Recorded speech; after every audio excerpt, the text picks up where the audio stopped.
Thanks very much, Vuyo. And of course, one of those issues is coalitions. And right now, it's only speculation who will work with who, or as they say, who will go into bed with who this time.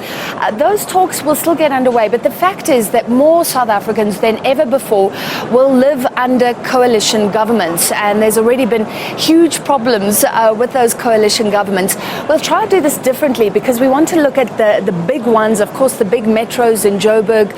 It's still unclear who will be the mayor, which parties will work with who else to get over that 50% mark, to get to 50+1. And then we'll look at some of the smaller councils as well. There's some interesting developments. And I can tell you that at 81% of the vote, it's now confirmed that the number of hung councils where there is no clear majority for one particular party which can take control is now 51. So that number has jumped up and it's been going up progressively. And like I said, that just means more coalition governments, more South Africans affected. Let me bring in political analyst Levy Ndou. Thank you very much. Before we look at some of the areas, let's just look at what some of the parties have said about coalitions. The DA says it won't work with the EFF. So it's ruled out the EFF. And John Steenhuisen today is saying they want to go for stable coalition governments. I'd love to know if that's possible from you. But let's just look. Action SA says it won't work with the ANC. And Herman Mashaba repeated that today. So let's see. We will hold them to that. And Action SA says it wants to be pro-poor. So it will only work with somebody who's pro-poor. The EFF is saying that it wants to do this trade. It wants some municipalities where it can control to swap for other municipalities where it hands over control. Is that fair for the voters who kind of put in a mixed bag in these different municipalities?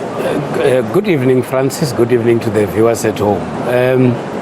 You know, the voters are the ones who are putting us in this situation, but equally the political parties, due to how they've performed, are also to be blamed for putting us in this situation. But now that we are here, we therefore had to find ways and means to ensure that this situation comes up with much better results.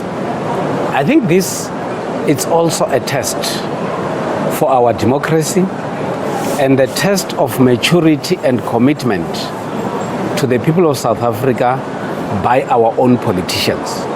Because there is something we cannot reverse.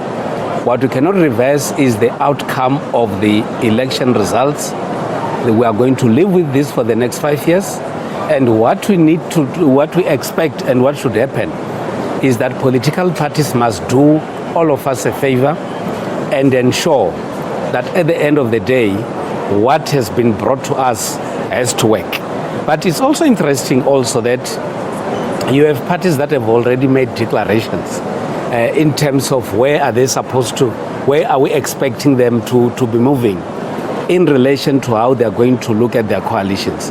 Now, we haven't as yet finished with the counting. And those who think they might be kingmakers, maybe the tables might turn and then they then end up not being kingmakers. But what we need to be very much... Are you saying beware of being arrogant and saying we've got this under wraps, because you never know exactly how those discussions will go? Indeed. I think this is the time where we need humility from political parties or leaders of political parties, because anything can still happen. Remember, every political party and politicians have got an ambition to run government. And some would love to run these governments through coalitions, and some are convinced that based on the numbers that we see now, they might be in a better position to determine where the leadership of a municipality is supposed to go. and that might not be the case. All right, let's look at some of the tricky situations, and a lot has been said about the Joburg metros. So we'll zone into some Joburg suburbs just now, but I wanted to look at what's happening in the Western Cape. So the DA obviously clearly going to take Cape Town, but around that there's some interesting developments. So let's see if we can bring up Saldanha Bay in the Western Cape, and this is where Good is sort of making some inroads. It's taken a little bit from the DA, taken a little bit from the ANC. So that sets up an interesting dilemma. Will Patricia de Lille be working with the DA or the ANC, DA, between her? Is there so much bitterness that you see that as unlikely? You can see behind you on the screen there, we have DA with 13 seats, ANC with 6 seats, and Good sitting with 4. So they're definitely in a specifically lovely position in that municipality. Well, indeed.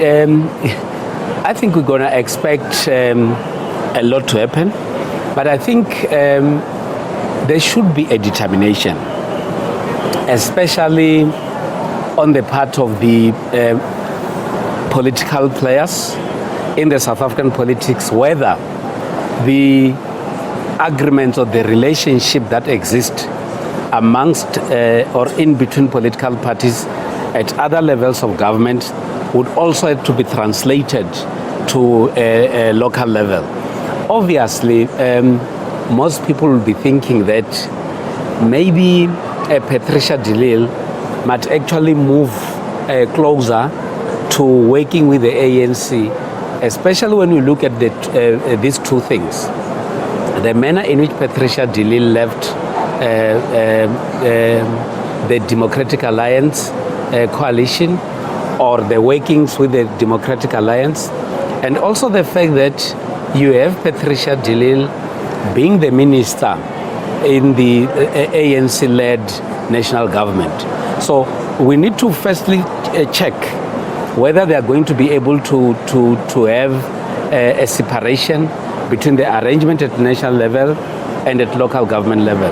But I don't see her. Let me just interrupt, because I'm bringing up Knysna as well, if you want to throw that in the mix. Obviously Good not featuring there, but there we have one of the small parties, and we will look tonight at how these small parties are doing, making things complicated again, and that's a specific party, I think, dealing with specific Knysna issues, which means that people in that area are caring about their own issues.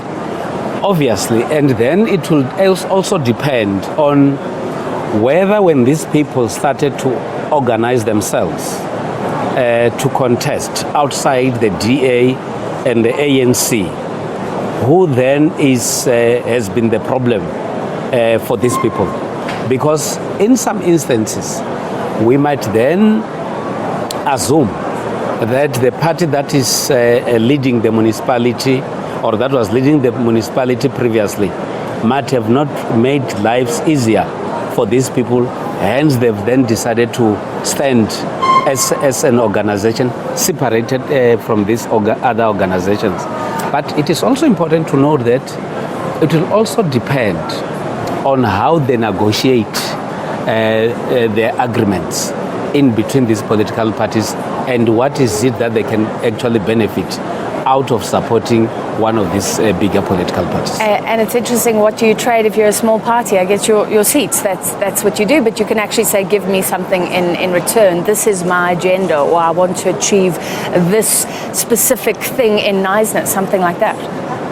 It is actually about power and influence, and that is exactly what politicians and political parties are actually looking for.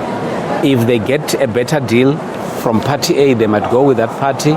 If they get a better deal on the other one, they'll have to look down and check where they're actually going to benefit, and they'll obviously go with that one. All right, if you've just tuned in, we're looking at hung councils and the fact that many people will now be governed by local governments that are hung in where there's no clear winner, and there will be some sort of coalition agreement to get a mayor elected and talk about the workings of that specific municipality. Let's bring up Nala in the Free State, and I thought this was interesting because this is an ANC stronghold, the entire province. But even looking at the predictions around Mangaung, you can see that the ANC has been pulled back in the Free State, and Nala itself is the one hung council in the Free State. So let's bring that up. But there we can see that the ANC is below 50%. It's got 12 seats, the EFF coming in with 6 seats, and the DA 2. So talk about possible scenarios here. Obviously, the situation still favors the ANC, but we can still get other smaller parties if they are there. If they get in, or if they get some few seats, then it will then require both the Democratic Alliance and the ANC to go towards these political parties for them to form a coalition. But if the determination of the Democratic Alliance is actually a custom stone, it actually isolates the EFF from the picture, because obviously we will then not expect the Democratic Alliance and the EFF to be working together. So and at the this DA stage, has excluded the EFF. Hold your